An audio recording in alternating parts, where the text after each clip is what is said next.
కొన్నిసార్లు మనం ఎదుర్కొంటున్నటువంటి అన్యాయం, మనం అనుభవిస్తున్నటువంటి ప్రతికూలత, మనం ఎదుర్కొంటున్నటువంటి తిరస్కారం, తృణీకారం అనేవి మనం ఫేస్ చేస్తున్నప్పుడు చాలా గాయమైపోయింది మన మనసుకి. కనీసం నాకు జరుగుతున్న అన్యాయాన్ని ఎవరూ ప్రశ్నించరేంటి అని బాధ కలిగింది. మనమా నోరు తెరిచి మాట్లాడడానికి మనకు వాయిస్ ఉండదు.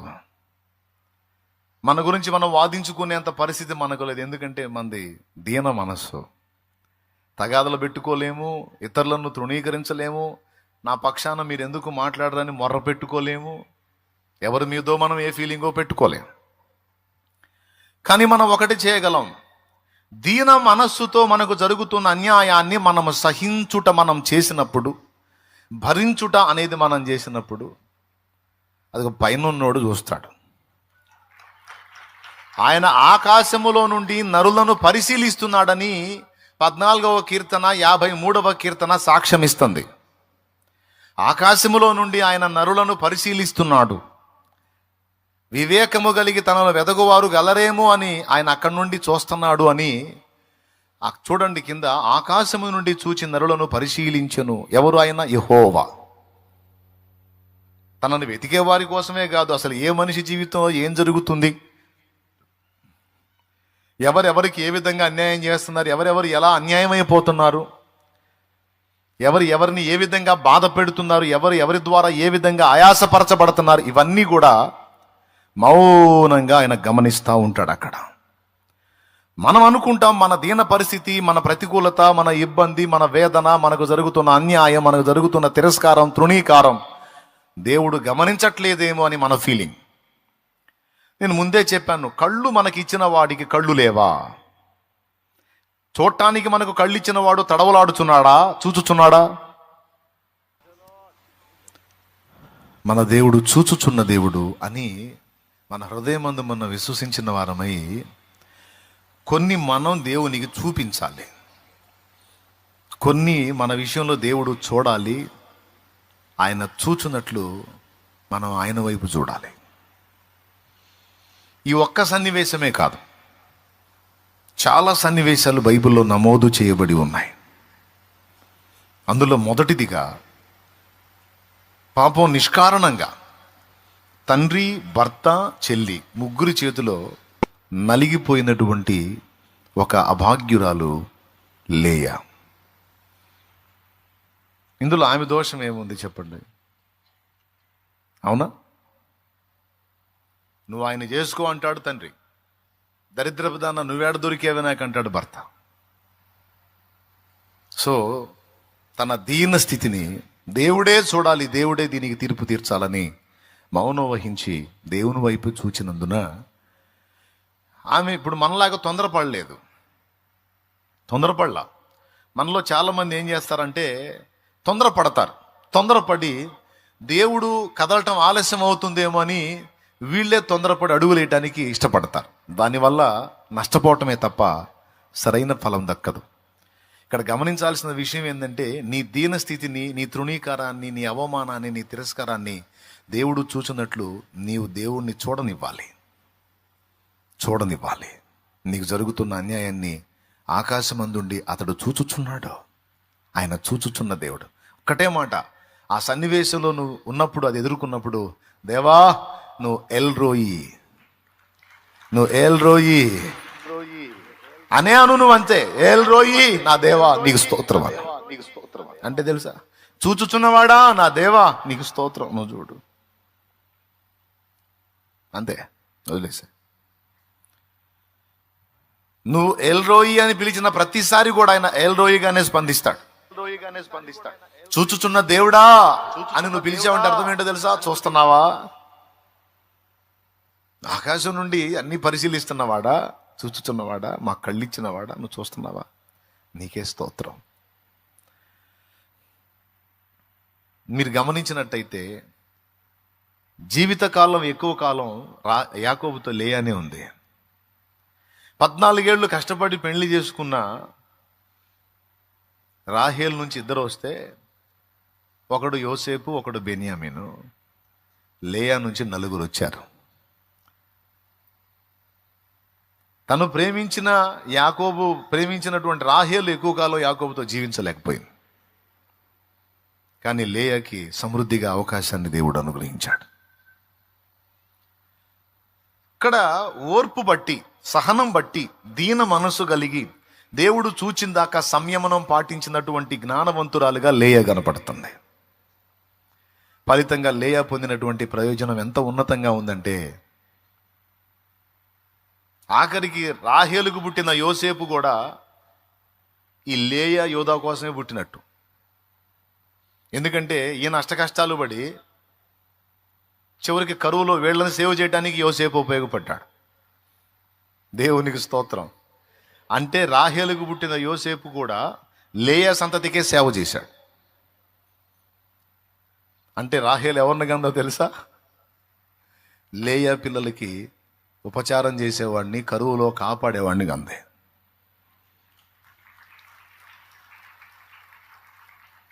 నానా బాధలు పడింది వాళ్ళే, యోసేపే. చివరికి వాళ్ళందరికీ హెల్ప్ఫుల్గా మారింది యోసేపు. ఇట్లా చూస్తే, ఈ కోణంలో చూస్తే లేయాని ఎంత ప్రేమించాడు దేవుడు. ఎందుకు లేయా మీద అంత కనికరం వచ్చింది దేవునికంటే, అమాయకంగా ముగ్గురి మధ్యలో బలి పశువుగా మారినందున ఆ కనికర సంపన్నుడికి కనికరం వచ్చింది ఆమె మీద. అదే ఆమె జన్మధన్యమైంది. అర్థమైందా? కనికర సంపన్నునికి కనికరం వస్తే ఇక మన బతుకు ధన్యమే. అయితే ఆయన కనికరించినట్లు ఇక్కడ మనం ఓర్పు పట్టాల్సి ఉంది. ఇప్పుడు ఎవరెవరు ఏ కండిషన్లో ఉన్నారో ఇక్కడ నాకైతే తెలియదు. ఎవరు ఎలాంటి పరిస్థితులు ఎదుర్కొంటున్నారో, ఎవరు ఏ విషయాల్లో సఫర్ అవుతున్నారో, ఎవరు ఏ విషయాల్లో నలిగిపోతున్నారో, నువ్వు తృణీకరించబడుతున్నావో, అవమానపరచబడుతున్నావో, నిందలు మోస్తున్నావో, నలుగురి మధ్య నవ్వుల పాలయ్యి ఉన్నావో, ఏ విధమైన గుండె కోత నువ్వు కలిగి ఉన్నావో నాకైతే తెలియదు. నీకు తెలుసు. పర్సనల్గా నువ్వు ఎంత ఏడ్చుకుంటున్నావో నీ దీనస్థితిని బట్టి, రహస్యమందు నువ్వు ఎన్ని కన్నీళ్లు గారుస్తున్నావో, ఎంత ఆక్రోశిస్తున్నావో, అలమటిస్తున్నావో ఆయనకి తెలుసు. ఇక్కడ గమనించాల్సింది ఏంటంటే, అన్యాయం అయిపోతున్న నిన్ను దేవుడు గమనిస్తున్నాడు. నీకు జరిగిన అన్యాయానికి కారకులు ఎవరో కూడా చూస్తున్నాడు. రెండు చూస్తున్నాడు. రెండు చూసిన దేవుడు నిన్ను అన్యాయం చేసిన వాళ్ళ బెండు తీసి తీరతాడు. అందులో డౌటే లేదు. దేవునికి మహిమ. ఇక్కడ మనం గమనించి నేర్చుకోవాల్సిన పాఠం ఏమిటంటే, దేవుడు చూచి కదులునంత వరకు ఓర్పు సహనాలతో సంయమనం పాటించి దీన మనసుతో ఆయన వైపు చూచుటయే. చూడనివ్వండి. దేవుడు ఆర్థిక దారిద్ర్యంలో ఉన్నావా? తృణీకరించబడుతున్నావా? చూడని. దాని అంతటిని దేవుణ్ణి చూడని. అపహాస్యం చేయబడుతున్నావా? అది కూడా చూడని దేవుణ్ణి. ఇవన్నీ నేను నా లైఫ్లో ఎదుర్కొన్నాను. నేను ఎవరి మీద వాదన పెట్టుకోవాలి, ఎవరి మీద తిరుగుబాట్లు చేయాల. పిలిచి అవమానపరిచిన దగ్గర కూడా నీకే స్తోత్రం ప్రభా నవ్వుతూ దిగొచ్చాను. పిలిచి అవమానపరిచిన దగ్గర కూడా నీకే స్తోత్రం నాయనాన్ని చూసి నవ్వుతూ దిగొచ్చాను. దేవుడు ఆయన చేసిన కార్యం ఏంటంటే, పిలిచి అవమానపరిచిన వాళ్ళు అక్కడే ఉన్నారు, వెళ్ళు అని తృణీకరించిన వారు అక్కడే ఉన్నారు. దేవుడు ఆయన బలమైన బాహు చాపి ఆయన చేయాల్సిన కార్యం ఆయన చేశాడు. ఈరోజు మీకు మొదటిగా ఈ విషయాన్ని అందిస్తున్నాను. నీకున్న దీనస్థితిని బట్టి ఎవరన్నా నిన్ను తిరస్కరిస్తే ఏం పర్వాలేదు, నవ్వనే.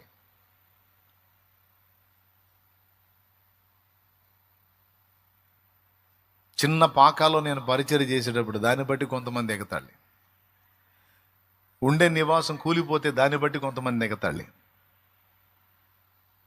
అలాగే ఆర్థిక స్థితిగతులు సరిగా లేవని మా జీవితాలను చూసి కొంతమంది ఎగతాళి, మా పరిస్థితులు చూసి, నా స్థితి చూసి ఏం పర్వాలా, అన్ని దేవుడికి అప్పచెప్పుకొని నీకే స్తోత్రం నాయన అని ముందుకు సాగిపోయాను. అన్నీ చూస్తున్న దేవుడు ఎల్రోయి ఎల్రోయి ఎల్రోయి చూచుచున్న దేవుడు తన బాహు చాపాడు. నేను ఆయనకు ఒక అపనమ్మకస్తురాలైన భార్యను గాని ఆయన నా విషయమే నమ్మకమైన భర్త.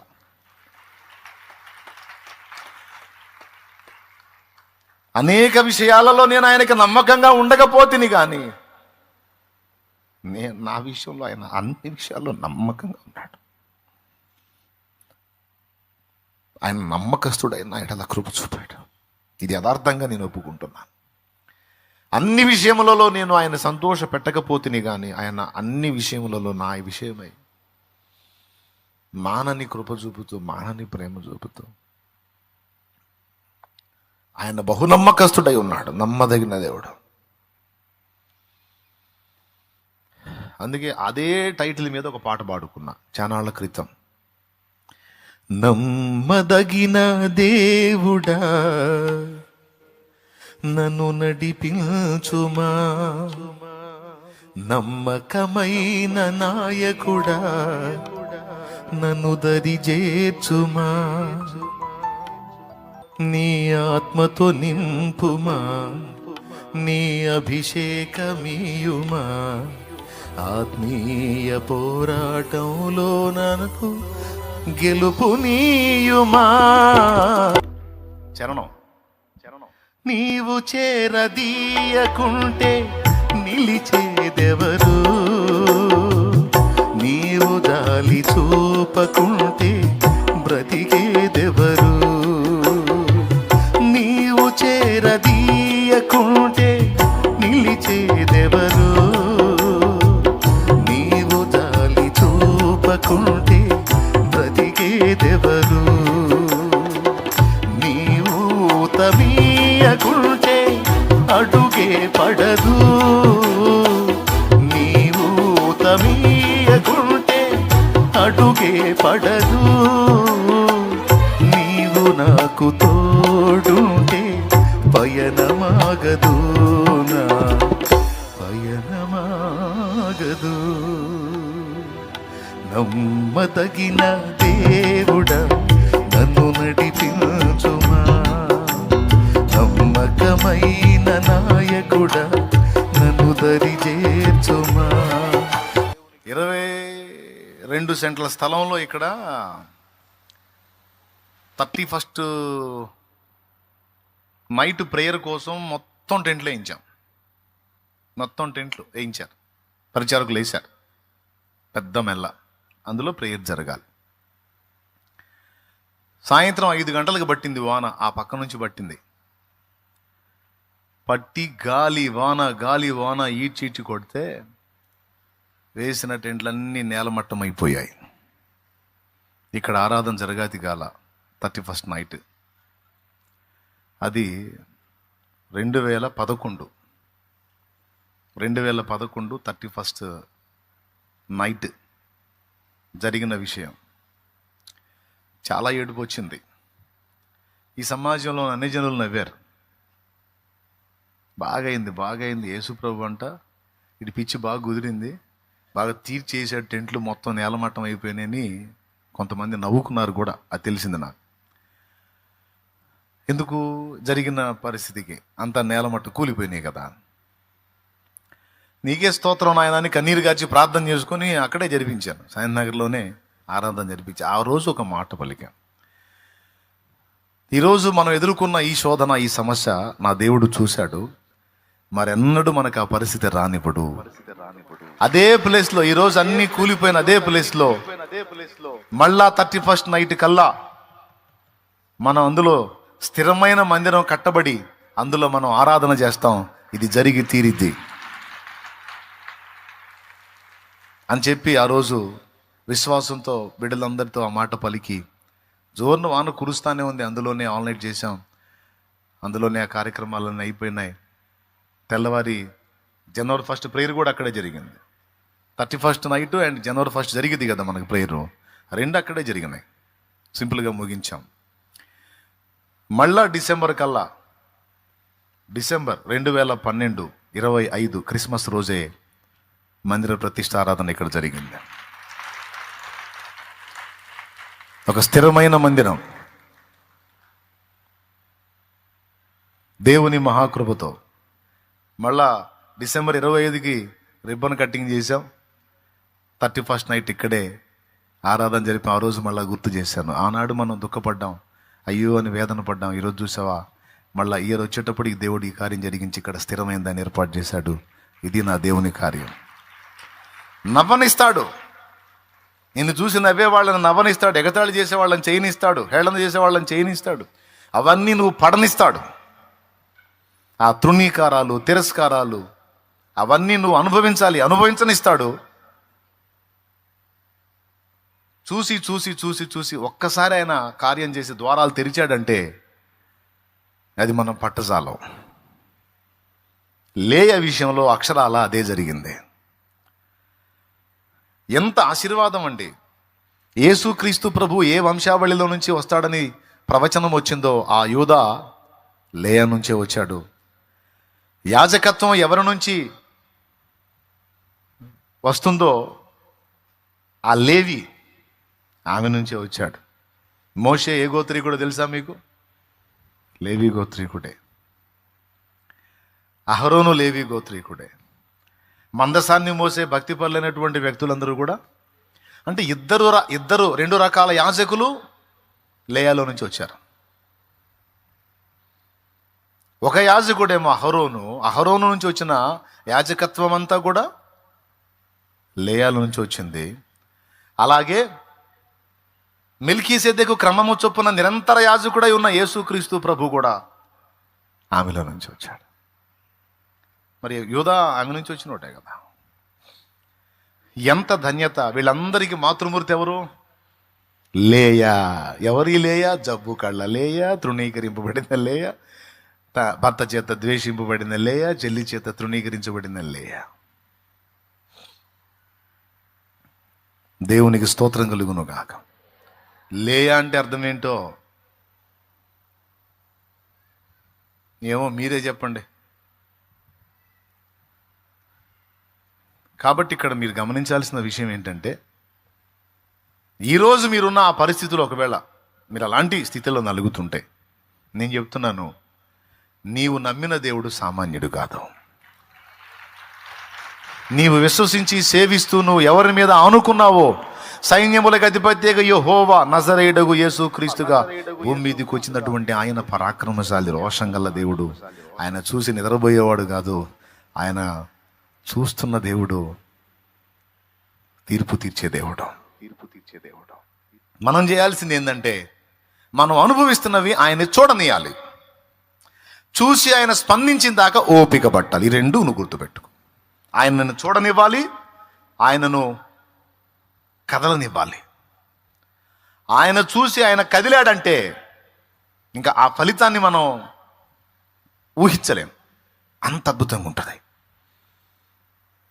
దీన మనసుతో ఆయన వైపు చూడు. నీకోసం ఆయన కదిలేంత వరకు ఓపికతో ఎదురు చూడు. ఇక్కడ ఓపిక కావాలి. మనకు వాగ్దానం ఉండనే ఉంది. ఆ వాగ్దానం మనం స్వతంత్రించుకోవడానికి మనకేం కావాలి? ఓపిక, ఓర్పు. హెబ్రీ పత్రిక చెప్పినది. వాగ్దానము పొందడానికి మనకు ఓరిమి అవసరమే ఉందంటాడు. చూడండి ఒకసారి హెబ్రీ పత్రిక